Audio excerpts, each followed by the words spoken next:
The snow fell in thick, relentless sheets that December night, turning the Chicago streets into a frozen wasteland. Marcus Chen gripped his daughter Lily's hand tighter as they hurried toward their parked car, his expensive wool coat doing little against the biting wind. He was exhausted from another 16-hour day at his tech company, his mind already racing through tomorrow's board meeting, when Lily suddenly stopped dead in her tracks. "Please help her, Daddy," his 7-year-old whispered, her voice cracking with emotion. Marcus followed her gaze to a narrow alley between two buildings. There, huddled against a dumpster beneath a flimsy cardboard box, sat a girl who couldn't have been more than 16. Her lips had taken on a frightening blue tint, and her thin jacket was so inadequate it might as well have been paper. She wasn't even shivering anymore, which Marcus knew from his college first aid training was a terrible sign. Every logical part of his brain screamed at him to keep walking.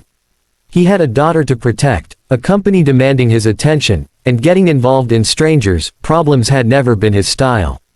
Since his wife Sarah died 3 years ago, he'd built walls around himself and Lily, focusing solely on providing financial security and keeping their small family unit safe. The world was dangerous, unpredictable, and full of people who would take advantage of kindness. But Lily's hand slipped from his grasp, and before he could stop her, she was running toward the girl. Miss, are you okay?" Marcus's heart lurched into his throat. He rushed after his daughter, ready to pull her back, but then he saw the girl's face up close. Her brown eyes flickered open, glazed and unfocused, and he realized with shocking clarity that she was dying. Right there, in an alley in one of America's wealthiest neighborhoods, a child was freezing to death while thousands of people walked past. "Call 911, he heard himself say, already shrugging off his coat and wrapping it around the girl's frail shoulders. "Lily, get back to the car and call 911. Tell them we need an ambulance immediately." The girl tried to speak, but only a raspy whisper emerged. "No hospital, can't pay." "That doesn't matter right now," Marcus said firmly, rubbing her arms to generate warmth. "We're getting you help." The ambulance arrived within minutes, and Marcus found himself riding with the girl while his assistant came to collect Lily. At the hospital, he paced the emergency room waiting area, unsure why he felt so compelled to stay. He didn't even know her name. She was just another statistic in a city full of homeless youth, and he had a company to run, a daughter to care for, responsibilities that couldn't be ignored. He was about to leave when a doctor emerged.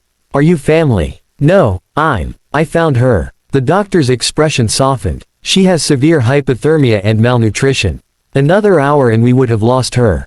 You saved her life." He hesitated. "She's awake and asking for you. Says her name is Emma Rodriguez." Marcus entered the room to find Emma propped up against pillows, looking impossibly small in the hospital bed. She was hooked up to various monitors, but her eyes were clear now, and filled with tears. "Thank you," she whispered. "You didn't have to do that." Something in her voice, a dignity beneath the desperation, made Marcus sit down. "What happened to you, Emma? Where's your family?" The story spilled out haltingly.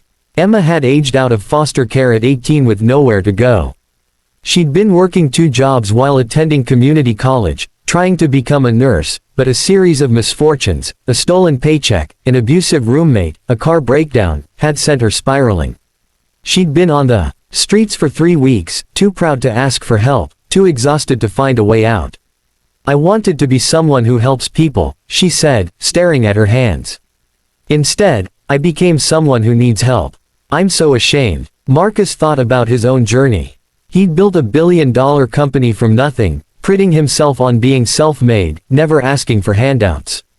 But he'd also had opportunities Emma never did, a stable home, parents who could afford his college education, connections that opened doors. He'd been lucky, and he'd mistaken that luck for superiority.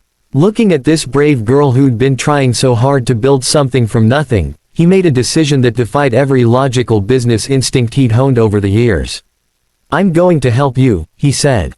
"Not charity. An investment. You want to be a nurse. I'll cover your education, but I expect you to work for it. You'll intern at my company's medical clinic, and you'll graduate with honors." "Deal." Emma stared at him like he'd spoken a foreign language. "Why would you do that for me?" "Because my daughter reminded me tonight that we're supposed to help each other," Marcus said simply. "And because I think you're going to do extraordinary things." Over the next 4 years, Emma became part of their lives in ways Marcus never anticipated. She moved into their guest house, and Lily gained the big sister she'd always wanted. Emma worked tirelessly, attending nursing school during the day and helping at the company clinic at night. She brought laughter back into their home, teaching Lily to bake her grandmother's recipes and reminding Marcus that success meant nothing if you didn't share it.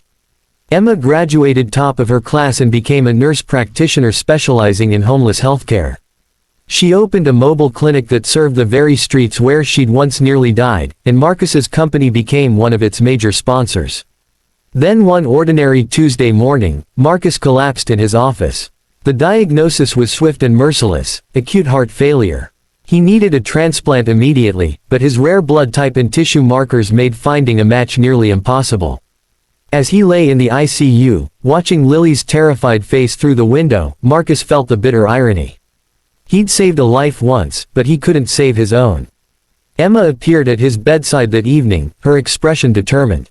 "I'm getting tested as a donor." "Absolutely not," Marcus said weakly. "You're not risking your life for me." "You didn't hesitate to risk yours for mine," Emma replied. "That night in the alley, you could have kept walking. You could have let me die because helping was inconvenient, because I was a stranger, because you had more important things to do. But you didn't. You taught me that we save each other. Now let me save you." The testing revealed what seemed impossible: Emma was a perfect match. The transplant surgery was risky, but both pulled through. As Marcus recovered, Emma in the bed next to him, he finally understood what his wife Sarah had tried to tell him before she died. Wealth isn't measured in bank accounts but in the lives we touch and the love we share. A year later, at Emma's wedding to another doctor from the homeless clinic, Marcus stood to give a toast. Lily, now 12 and wise beyond her years, squeezed his hand as he began to speak. "4 years ago, my daughter taught me the most important lesson of my life," he said, his voice carrying across the joyful crowd. "She taught me that we're at our best when we help each other, even when it's inconvenient, even when we're scared." Emma didn't just receive help that night, she reminded me what it means to be human. And then she gave me a second chance at life, just as I'd given her one. That's the beautiful circle we create when we choose kindness over indifference.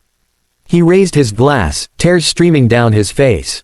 To Emma, who froze in an alley and rose to save lives. "Thank you for teaching me that the greatest investment isn't in companies or stocks, but in each other." As the guests cheered and Emma embraced him, Marcus caught sight of their reflection in the window, a family forged not by blood but by choice, by compassion, by the simple act of stopping when someone needed help. Outside, snow began to fall again, but inside there was only warmth, love, and the knowledge that kindness always comes home.